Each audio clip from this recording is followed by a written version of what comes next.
What's up everyone, Ceroblast here with a new video of Honkai Star Rail.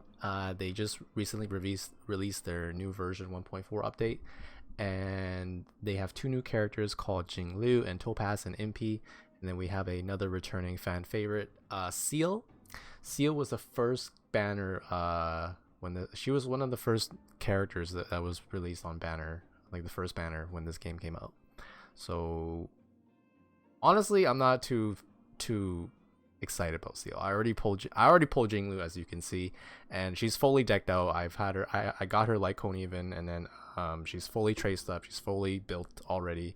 The only thing I'm lacking is probably some optimization on her relics, but so far her team comp, I'm running Bronya, Natasha, and Tingyang, and these are Natasha's your healer, and then Tingyang is the buffer, Bronya is the buffer. They both buff Jingliu to make her a hyper carry, and later on I'll show you how much damage she does, because Jingliu does a crap ton of damage. She just wipes out everything out. It's amazing. I love it. And her special effects and her animations, it's all amazing. I love it.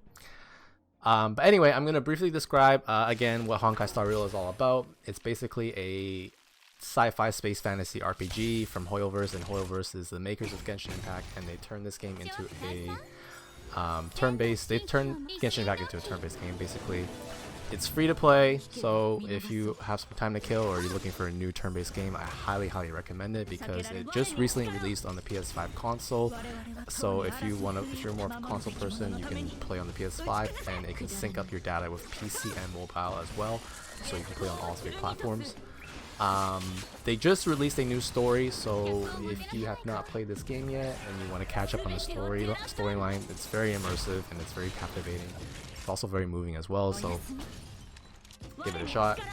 I've been to a lot of cons recently, and I've been noticing people cosplaying in characters of Honkai Star Rail, and I'm not surprised because there's over 80 million downloads within the first 6 months. So yeah, this game is really popular, I'm not gonna lie.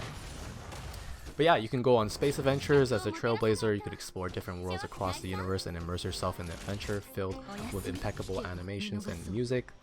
It's a new turn-based experience. It's very easy to pick up, but it's also highly tactical, because there's a lot of team comps and unique team lineups and strategies according to context.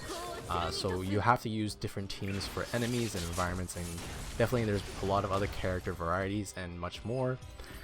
Right now there's about 20 playable characters, and each of them have their own unique personalities, and they even have their own quest line, and their quest line is really good, backstories and also their charm as well. So every character is really unique. I love it. As far as everything else, it's a very rich semi-open world experience. You can search for treasure chests, and you can solve puzzles, explore each NPC story, and you can uncover a lot of secrets of the world, and there are plenty of other things you can definitely discover. So Jingliu is basically a legendary female hero who uses a sword to attack enemies, and who was once general aboard the Xuanzhao. She's a very mature woman who looks as cold as ice. Her eyes are usually covered, so she has like a black blindfold, but she's actually not blind. Apparently she's actually not blind. You can actually find more about it. There's a quest for her and a storyline to explain that, so if you are interested, download the game, check it out.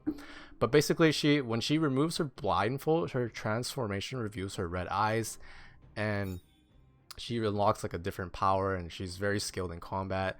However, she's succumbed to Mara and has been considered missing or dead for quite some time. So why is she back now, right? So there's like a really plot twist there. In terms of combat, she has like a powerful ice, and she is a destruction DPS character who transforms to fight, and after she removes her blindfold, she deals a crap ton of damage because all her abilities are enhanced. Alright, we're gonna go over to Topaz and Numby. She is not out yet, but you do see her in the new story that's been released for version 1.4. But she's basically like, she's really cute, and she's like a cute young girl. She's impish. She's like kind of like bratty, but she's also really professional. But actually, she is a accomplished director of business at a very young age. She is very cheerful, and she has a lot of self-confidence, and she's really good with people. but she's really really selfless, in not in terms like business wise. She's very selfless. She cares about the people. When you learn the story, you actually see that. But anyway, her business instincts have made her the youngest female director in the highest company in the game. She looks like a cute girl with silver hair, but is also inseparable from her pet Numby. In terms of combat, she's a fire / the hunt character. So she's not a really AoE damage type of character, and she only does, like, she's much more of a single target damage character. And I'm not sure how well she will fare in team comps, but I believe if you are really really struggling in forgotten memory, she would probably be really optimal in that sense of content.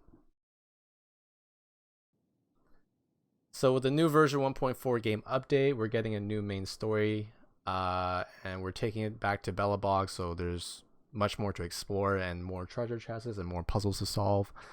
We're getting 2 new maps called the Pillar of Creation and the Old Weapon Testing Ground, and Seal's making a comeback. And then there's just so many events going on. There's Ethereum Wars, and then you can grab your favorite. Like, Ethereum Wars is basically the monsters you've been fighting. You can actually use them as like a team now. Like, you can use them to create a team, which is really really cool. So there's that. But yeah, there's a lot of events going on. There's, like, I believe there's the right now there's a double event reward for some simulated universe. So if you're grinding simulated universes and you need some equipment for your whatever, for like the space station gears and the Rutan area gears for the Jingliu, you can do that and grind it, and you can open up the rewards and you get double the rewards. I believe there's a Cavern of Corrosion double reward coming soon. I think that's at the end, so make sure you save up all your Trailblazer points, and you can start grinding for the Cavern of Corrosion when the double rewards come out. I think pretty sure it's either at the end of the month or next week. I'm not sure, but yeah. So yeah, that's the new update right now, and I am very excited to really grind and keep going at this game. So there you have it. Make sure you like and subscribe, and I hope you guys enjoyed this.